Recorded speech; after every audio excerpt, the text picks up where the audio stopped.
అమ్మా నమస్తే. నమస్తే. అమ్మా, హ్మ్. కష్టే ఫలి అంటారు అవునమ్మా. సామెత. కానీ ఫస్ట్ వదిలేస్తున్నాం, హ్మ్. రెండోది మాత్రమే పట్టుకుంటున్నారు కదా, గమనించారా మీరు? అవునమ్మా.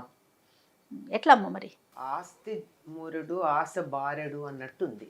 మనం చేసే కష్టం ఇంత, ఉమ్, ఫలితం ఇంత కావాలని ఆశపడుతున్నాం. ఈ ఆశలు ఎంత దాకా వచ్చాయంటే మళ్ళీ మనం మూఢాచారాల్లోకి మూర్ఖత్వంలోకి వెళ్ళిపోతున్నామా, గుడ్డి అనిపిస్తుందే. నమ్మకాల్లోకి వెళ్ళిపోతున్నామా అని అనిపిస్తుంది. ఎంతో హేతుబద్ధంగా ఆలోచించాల్సినటువంటి యువతరం కూడా ఉమ్, ఇట్లాంటి విషయాలకి లోను కావడం అన్నది చాలా బాధ కలిగించేటటువంటి విషయం. ఉదాహరణకి నీ పేరులో ఒక అక్షరం మార్చుకో, ఆ, నీకు బాగా లక్ వచ్చేస్తుంది. వచ్చేస్తుంది అంటే ఎట్లా మారుస్తున్నారమ్మా? పేరు మార్చట్లేదు కదా. ఉదాహరణకి నీ పేరుంది జయ అని ఉంది, జయలక్ష్మి అమ్మ. జయలక్ష్మి అని ఉంది, మొత్తం జయలక్ష్మి అని ఉంది. ఈ జయలక్ష్మిలో నంబర్ సరిగ్గా లేదమ్మా, నీ పేరు మార్చుకుంటే బాగుంటుంది, JAYYA LLA KSHMI అని రాసుకోమని చెప్పారు అనుకుందాం. ఆ, ఆ. ఎలా పలుకుతారు? యాకి యావత్తు ఇవ్వాలి తెలుగులో, ఆ. లాకి లావత్తు ఇవ్వాలి మనం. అందులో మొదటి అక్షరంలో లాకిలా వచ్చి పలకలేం కదా, అది ఎలా పలుకుతాం? అలా పైగా పలకడంలో మాత్రం జయలక్ష్మి అని పలకాలే కానీ జయలక్ష్మి అని అనలేం కదా. అది ఎలా ఉంది, ఏదో తిట్టినట్టో కొట్టినట్టో ఉంటుంది. ఆ, పోని పైగా వాళ్ళు ఏమంటున్నారు, ఉచ్చారణలో తేడా కాదు రాస్తే చాలని. అది ఇంగ్లీష్లో రాస్తున్నారు. ఇంగ్లీష్లో రాస్తే మార్పు ఎక్కడొస్తుంది? ఆ. పోని ఇంగ్లీషు భాష కూడా మంచి భాషే కాదనడానికి లేదు. నేను పిలవడంలో ఏమన్నా మార్పు వస్తుందా? నిన్ను మీ జయలక్ష్మి అనే పిలుస్తా, ఇంకో పేరు పిలవలేను కదా. ఎక్కడ పోని ధ్వని తరంగాలకి శక్తి ఉంది అంటే ధ్వనిలో మార్పు వస్తే కొంచెం ఉంటుంది. ఆ. కానీ ధ్వనిలో మార్పు రాకుండా స్పెల్లింగ్లో రాసి నీ స్పెల్లింగ్ని ఏదో ఇన్నిసార్లు రాయి, అన్నిసార్లు సంతకం పెట్టు, ఇట్లా పెట్టి ఇది ఇది పేరు ఇది ఎక్కువ మంది యువతరం చేస్తున్నారు. అది నాకు చాలా బాధాకరంగా ఉంది. ఇంజనీరింగ్ చేసిన వాళ్ళు, సిఈఓలుగా ఉన్నవాళ్ళు, మరి ఎంబీఏలు చేసిన వాళ్ళు, వాళ్ళు ఇలా పేరులో స్పెల్లింగ్ మార్చుకుంటున్నారు అంటే వీళ్ళు మరి ఒకటి రెండు తరాలు వెనక్కి వెళ్ళిపోయారా? ఆ. అనిపిస్తుంది కదా. మూఢాచారాలు ఆధునిక యుగంలో ఉన్న వాళ్ళ వీళ్ళు హేతుబద్ధంగా ఆలోచిస్తున్నారా, ఉమ్, శాస్త్రీయంగా ఆలోచిస్తున్నారా? అర్థం కాలేదు. అవును. అది ఇలాంటివి. ఇదే కాదమ్మా, ఇది ఒక రకం. ఇది ఒక రకం. ఇంకా ఎన్నున్నాయి ఇట్లాంటివి. జీవితం అంతా ఇదే అయిపోయింది. ఏది, ఇక్కడేదో ఈ కిటికీ ఇటు మార్చు, ఈ తలుపు ఇటు మార్చు. ఆ మారిస్తే లక్షలు వస్తాయో లేదో తెలియదు కానీ ఇప్పుడు వేలు ఖర్చు అవుతాయి. ఉమ్, ఇవాళ ఖర్చు అయ్యే వేలే నాకు కనపడతాయి, వచ్చే లక్షలు నా కంటికి కనపడవు. మరి మేబీ నా చూపు చిన్నదేమో, నాకు అర్థం కాదు. ఒకటి. అలాగే ఈ బీరువా అటు మార్చు, ఆ బీరువా ఇటు మార్చు. ఇంట్లోకి గాలి ధారాళంగా, గాలి వెలుతురు రెండు ధారాళంగా వచ్చేటట్టుగా ఉండాలి కానీ ఇవన్నీ మార్చుకుని కొంతమంది ఇంతకుముందు ఒక ఆఫీస్కి వెళ్ళి చూస్తే ఇట్లా కూర్చున్న వాళ్ళు మళ్ళీసారి వెళ్ళేటప్పటికి అటు కూర్చుని ఉంటారు. ఇటు ఎంట్రన్స్కి వీపు ఉంటుంది, వాళ్ళ వీపు చూసుకుంటూ లోపలికి వెడతాం మనం. ఏమిటండి అంటే వాస్తు ప్రకారం ఇక్కడ కూర్చుంటే నేను బాగా పనిచేస్తా అంట, అందుకని నేను నా పొజిషన్ మార్చుకున్నానండి. నువ్వు ఫిజికల్ పొజిషన్ మార్చావు కానీ నీ ప్రమోషన్ వచ్చే పొజిషన్ అయితే నువ్వు మార్చుకోలేకపోయావు. కొన్ని కొన్ని కొన్ని నమ్మాలి. వాస్తు శాస్త్రం ఉంది, వాస్తు లేదంటల్లా. కొన్ని ఉన్నాయి. వాస్తు అద్భుతమైనటువంటి శాస్త్రం. ఇప్పుడు చెప్తున్నది మనం ఏదైతే మాట్లాడుతున్నామో అది మనకి ఇబ్బందికరంగా ఉంటుంది. అవును. ఒక వాస్తు శాస్త్రంలో చెప్పింది ఏమిటంటే ఒక తరం వాళ్ళ ఇంట్లో ఆరోగ్యంగా ఆనందంగా గడిపాక ఒక తరం, తరువాత తరం వాళ్ళు దాన్ని మార్చక్కర్లేదు. తర్వాత ఎవరొచ్చి మీకు ఏ వాస్తు తేడా చెప్పినా. ఓహో. మరి ఒక తరం వాళ్ళందరూ ఉన్నారు, నలుగురు ఆ రోజుల్లో 5-6 పిల్లలు ఉండేవారు. అందరూ ఏదో పెద్ద పెద్ద IAS ఆఫీసర్లు కాకపోయి ఉండొచ్చు, సుఖంగా పెళ్లిళ్ళు చేసుకున్నారు, పిల్లల్ని కన్నారు, ఆనందంగా ఉన్నారు, అయిపోయింది. ఆ కొడుకు ఏదో ఇల్లు ఇచ్చారు, వాస్తు ప్రకారం ఇది బాగా లేదని మార్చుకుంటే అవసరం లేదు అని చెప్తుంది శాస్త్రం. అది అది అవి చూడం మనం. అవి చూడం. ఈ చిన్న చిన్నవే పట్టుకుంటాం. మనకి ఏది సౌకర్యంగా ఉందో అది పట్టుకుంటాం. ఆ, తులసి మొక్క ఏ ఇంట్లో ఏ పక్కన పెడితే లాభం, ఇది అడిగేవాళ్ళు ఉన్నారు. అంటే ఈశాన్యం వైపు పెట్టాలా అండి, వాయవ్యం వైపు పెట్టాలా అంటే దీనికి ఒక శాస్త్రం కూడా తయారైపోయింది. ఈశాన్యం వైపు పెడితే ఏదో ధనలాభం, అవునో కాదో నాకు తెలీదు, ఏదో ఇటువైపు పెడితే ఫలానా లాభం, అటువైపు పెడితే ఫలానా లాభం అని చెప్పేటటువంటి శాస్త్రం దీనికి తయారైంది. ఉమ్, ఇవన్నీ షార్ట్ కట్స్తో లాభం పొందాలి అని, అంతేగాని కష్టపడదామని లేదు. ఈ షార్ట్ కట్స్ వల్ల వచ్చే ఫలితాలన్నీ షార్ట్ టర్మ్ ఫలితాలే. అంతే, అవి కూడా షార్ట్ టర్మే ఉంటాయి. అంటే ఉంటాయి. నీకు పూర్తిగా ఫలితం ఉండాలి అంటే చక్కగా సరైన మార్గంలో ఉండాలంతే. అదే అంటాను, ఇన్ని మార్చుకోమంటున్నారు. ఇప్పుడు పేరు మార్చుకో, స్పెల్లింగ్ మార్చుకో, ఇంటి కిటికీ మార్చు, తలుపు మార్చు, నువ్వు కూర్చునే పొజిషన్ మార్చు, సౌకర్యం కోసం మార్చుకోవడం వేరు. కొంతమంది చూడండి చాలా చక్కగా, మొన్న 10 రోజుల క్రితం పెడితే ఇంట్లో సోఫాలు అవి ఒక అరేంజ్మెంట్ ఉంటాయి, మళ్ళీ 10 రోజుల తర్వాత పెడితే వేరే అరేంజ్మెంట్ ఉంటాయి. ఎందుకంటే అంటే ఒకే రకంగా ఉంటే విసుగ్గా ఉందండి, అరేంజ్మెంట్ మార్చుకున్నామండి. అట్లా అందంగా ఒక అలంకరణ దృష్టితో, ఈస్థెటిక్ సెన్స్తో నీకు సౌకర్యంగా ఉండడానికి, లేదా ఇప్పుడు మా అబ్బాయి ఏదో ఇక్కడే కూర్చొని చదువుకుంటానన్నాడండి, వాడికి స్టడీ టేబుల్ వేయడం మళ్ళీ విత్ సర్దామండి, ఇంతవరకు బాగుంటుంది. ఉమ్, దీనివల్ల ఏమిటంటే నేను కష్టపడకుండా, ఆ, శ్రమ పడకుండా, నా వైపు నుంచి ఎటువంటి ప్రయత్నం లేకుండా ఏదో ఇంత లప్ప వచ్చి ఇక్కడ పడాలి, ఆకాశం నుంచి ఊడిపడాలి. నేను మందు వేసుకోకుండా నా ఆరోగ్యం బాగుపడాలి. నేను ఆహార నియమం పాటించను, ఆ, అడ్డమైన చెత్త తింటా, ఇష్టం వచ్చినప్పుడు తింటా. కానీ నేను ఏదో మంత్రం వాళ్ళు ఎవరో చెప్తే ఓ 10 సార్లు చేస్తే నాకు బీపీ రాకూడదు. ఉమ్. ఎట్లా కుదురుతుందమ్మా? ఉద్యోగాలు వచ్చేయాలి, పెళ్ళిళ్ళు పెళ్ళిళ్ళు అయిపోవాలి, అయిపోవాలి, తర్వాత పిల్లలకి పెద్ద పెద్ద సీట్లు రావాలి, వీసాలు వచ్చేయాలి.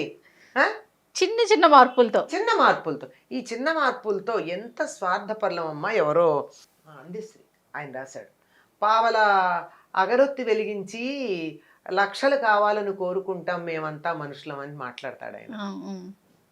ఒక బేరమా? దేవుడికి పూజ చేయడం బేరం పెడుతున్నామా? కాదు కదా. ఇలా మనం ప్రయత్నం ఏమీ చేయకుండా, ఇంకోటి నాకు చాలా ఆశ్చర్యకరంగా అనిపిస్తుంది, మీకు ఈ లాభం కావాలంటే ఇలా దీపం పెట్టండి, మీకు ఈ లాభం కావాలంటే ఇలా దీపం పెట్టండి, ఇదిగో ఇంత ఉప్పు వెయ్యండి, ఆ ఉప్పు మీద దీపం పెట్టండి, 3 ఒత్తులు వెయ్యండి, పెరట్లో 2, వీధిలో 2 పెట్టండి, దేవుడి దగ్గర 2 దీపాలు పెట్టండి, 6 దీపాలు. 6 దీపాలకి అయ్యే నూనె ఒక నెలకు ఖర్చు వేయండి, ఖర్చు లెక్క వేయండి. నీకు ఇలా ప్రతిదీ, నీకు ఇన్ని దీపాలు పెట్టడానికి ఎంత సమయం వృధా చేస్తున్నావు అంటే, దీపం పెట్టద్దాను సార్, నీకు ఇష్టం ఉండి ఇల్లంతా దీపాలు పెట్టుకోవాలంటే ఇల్లంతా పెట్టుకో, కానీ ఏదో వస్తుందని అప్పు చేసి నూనె కొని పెడతావే, ఇది ఇక్కడ వచ్చింది తేడా. పోనీ అప్పు చేయకపోయినా ఏదో వస్తుందని పెడతారు కదా. ఏదో వస్తుంది పెడతావు అంటే, జీవితం అంతా నువ్వు ఈ దీపాలు పెట్టడానికి, ఒత్తులు తయారు చేయడానికి, ఆ కింద దాని అరేంజ్మెంట్స్ చేయడానికి, దీంతో అయిపోయాక నీకు జీవితంలో నువ్వు ఆనందంగా ఉండేది ఎప్పుడు వస్తుందో తెలియదు. ప్రస్తుతం అయితే నువ్వు లేవు ఆనందంగా కదా. అసలు ఉన్నదాంతో ఆనందంగా ఉండడం మొదలు పెడితే ఈ క్షణం నుంచి ఆనందం ఉందే. కరెక్టే కదమ్మా. నేను దీనికి చిన్న ఉదాహరణ చెప్తూ ఉంటాను, ఎప్పుడు చెప్తాను పిల్లలకు కానీ పెద్దలకు కానీ.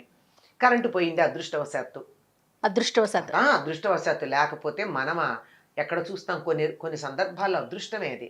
కరెంటు పోయింది, చక్కగా టీవీ కూడా ఆగిపోయింది, ఎంత బాగుంది, ఆరు బయటికి వెళ్ళి వెన్నెలు చూస్తాం, లేకపోతే చూస్తామా మనం? అందుకే అదృష్టవశాత్తు అన్న. లేదండి, వెన్నెల రాత్రులు కావు, నల్లని ఆకాశంలో నక్షత్రాలు అలా ఉంటే రత్నకంబళిలాగా అనిపించలేదా? ఒక్కసారి దాని వంక కన్నెత్తి చూడు, ఆ నక్షత్రాలు అలా కదులుతుంటే ఎంత ఆనందంగా ఉంది. అటువంటి చూసి ఆనందించటం అన్నది నీ మనసులో ఉండాలి, కానీ వెన్నెలనైనా ఆనందిస్తాం.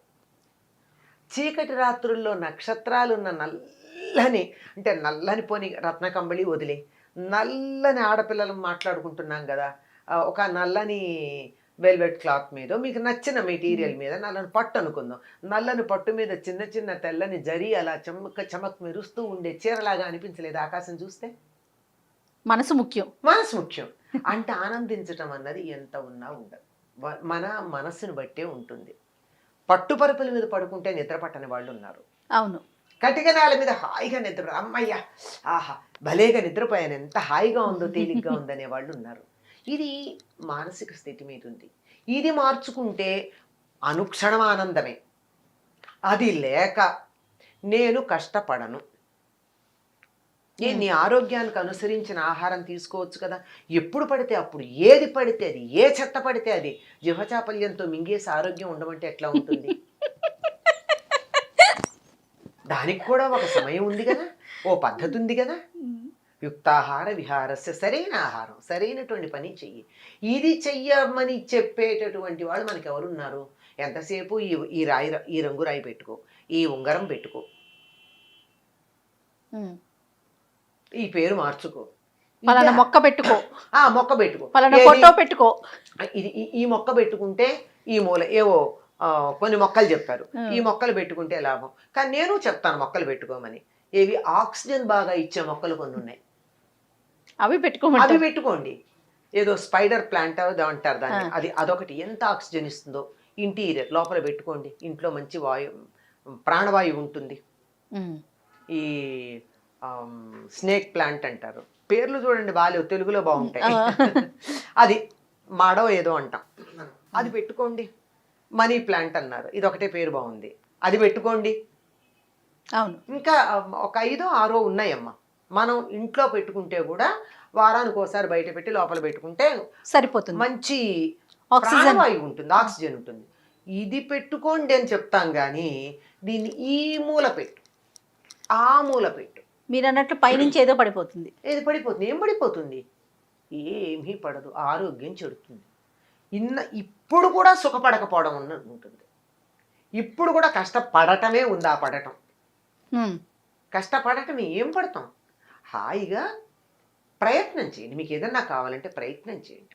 ప్రయత్నం చేసి ఆ ప్రయత్నం ఫలిస్తే వచ్చేటప్పుడు ఉండేటటువంటి ఆనందం చాలా బాగుంటుంది. అప్పుడు సెరిటోనినో ఏదో ఒక హార్మోన్ బయలుదేరుతుందట మనలో, ఆ హార్మోన్ వల్ల ఆనందం వస్తుందట. ప్రయత్నం వల్ల చేసినప్పుడు ఆనందం ఎందుకు వస్తున్న దానికి కూడా మనకి శాస్త్రీయంగా చాలా మంచి కారణాలు చెప్పారు. అవును, చేత ప్రయత్నాలు చేయండి.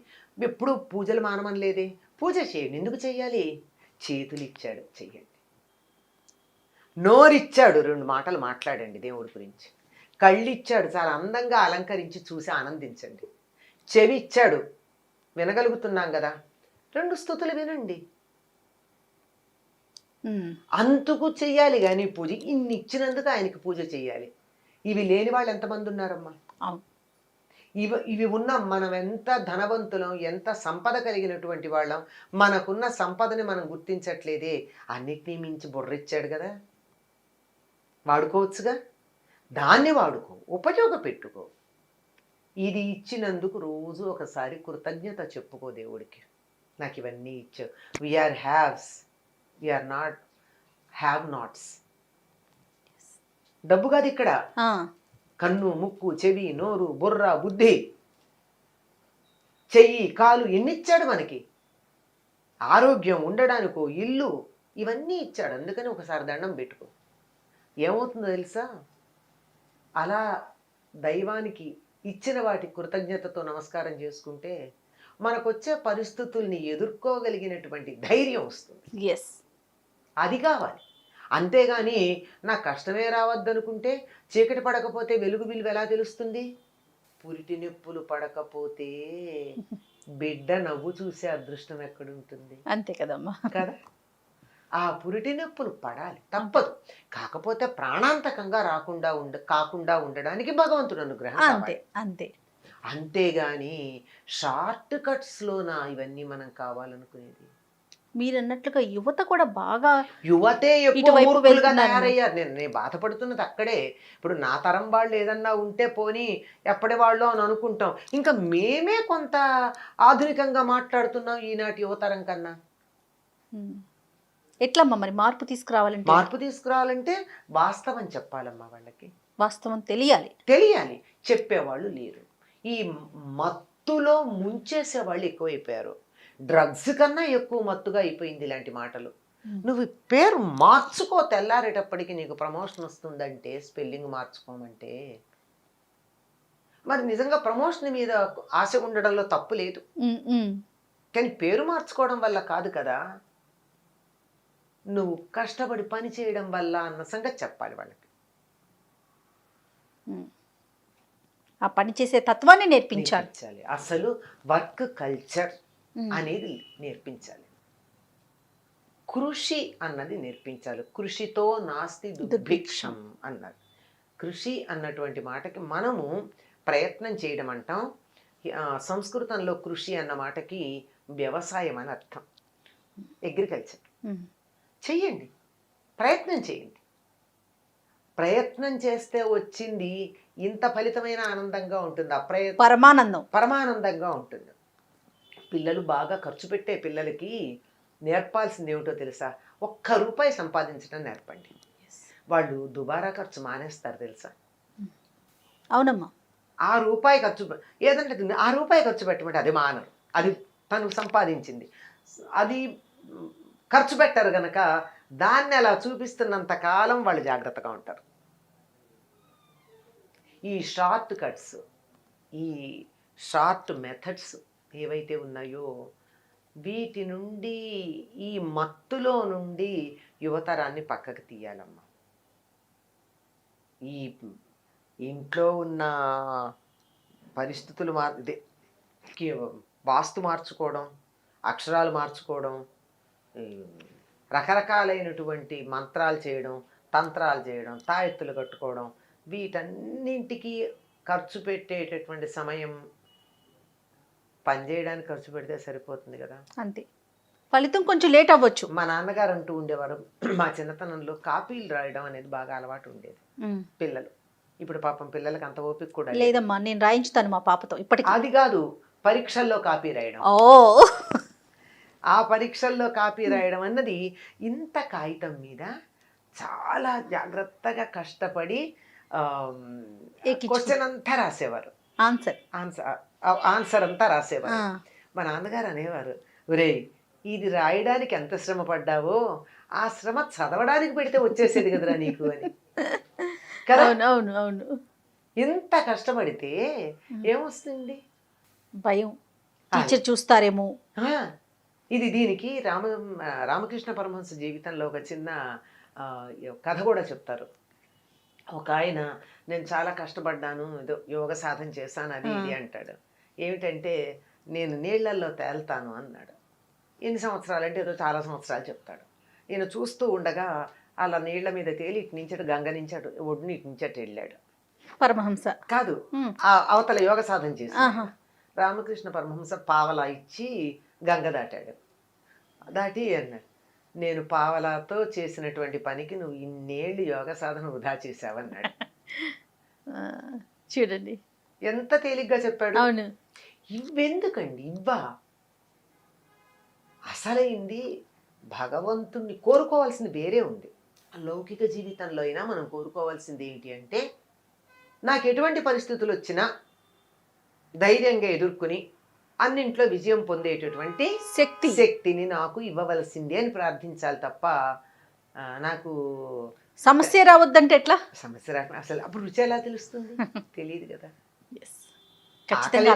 ఆకలేస్తే కదమ్మా అన్నం రుచి తెలుస్తుంది.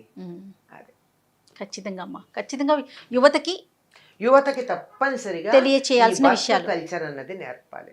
ఖచ్చితంగా. ఈజీ మనీ, అనాస్క్డ్ మనీ, అన్నీ కూడా గ్రాంటింగ్ వితౌట్ ఆస్కింగ్ అన్నది ఉంది. మనుషుల్ని శారీరకంగా మానసికంగా సోమరులను చేసి నశింప చేస్తుంది. అది స్ట్రగుల్ ఫర్ ఎగ్జిస్టెన్స్ ఉండాలి, అది లేకపోయా.